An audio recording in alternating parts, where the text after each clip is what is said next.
നിങ്ങൾ ഇന്നലെ വെള്ളം അടിച്ചിട്ടാണ് ഓഫീസിൽ നിന്ന് വന്നേ? നിങ്ങൾ എന്നോട് സത്യം ചെയ്തല്ലേ വെള്ളം അടിക്കത്തില്ലെന്ന്? കള്ളസത്യം ചെയ്ത് വെള്ളം അടിച്ച് നടക്കുന്നവരെ എവിടെ പോകുന്നതെന്നറിയോ? നരകത്തില്. നരകത്തിലോ? അതെ. എന്ന് വെച്ചാ നരകം.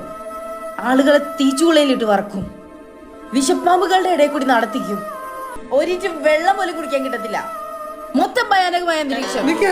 ഒരു കാര്യം ചോദിച്ചോട്ടെ, നമ്മൾ ഈ വെള്ളം ഒടിക്കുന്ന സമയത്ത് ഈ ഒഴിച്ചു തരാൻ ഒരാളുണ്ടാവും, അയാൾ നരകത്തിൽ പോകും. അയാൾ നരകത്തിൽ പോകും. ഓ, അശോവും കൂടെ ഉണ്ടാവും. നമ്മൾ ഈ വെള്ളം ഒടിക്കുന്ന സമയത്ത് ഈ ടച്ചിങ്സിനെല്ലാം അറേഞ്ച് ചെയ്യുന്ന ഒരാളുണ്ടാവും, അയാൾ നരകത്തിൽ പോകും. അയാൾ നരകത്തിൽ പോകും. ഓ, സനുവും കൂടെ ഉണ്ടാവും. നമ്മൾ ഈ വെള്ളം ഒടിക്കുന്ന സമയത്ത് ബിവറേജിൽ പോയി സാധനമൊക്കെ മേടിച്ചോണ്ട് വരുന്ന ആളുണ്ടോ, അയാൾ നരകത്തിൽ പോകും. അയാൾ നരകത്തിൽ പോകും. ഓ, ബിജു കൂടെ ഉണ്ടാവും. ഇപ്പൊ വെള്ളം അടിച്ചോണ്ടിരിക്കുന്ന സമയത്ത് വെള്ളം ഒന്നും അടിക്കാല്ല, ഈ ടച്ചിങ്സ് മാത്രം എടുത്ത് തിന്നോണ്ടിരിക്കും, അവനും നരകത്തിൽ പോകും. അവനും നരകത്തിൽ പോകും. ആഹാ, സജിനും കൂടെ ഉണ്ടാവും. അവരും ഉണ്ടെന്നുണ്ടെങ്കിൽ ഇതിന്റെ പേര് നരകവും നല്ലല്ലോ, ഇതിന്റെ പേര് സ്വർഗവും നല്ലേ.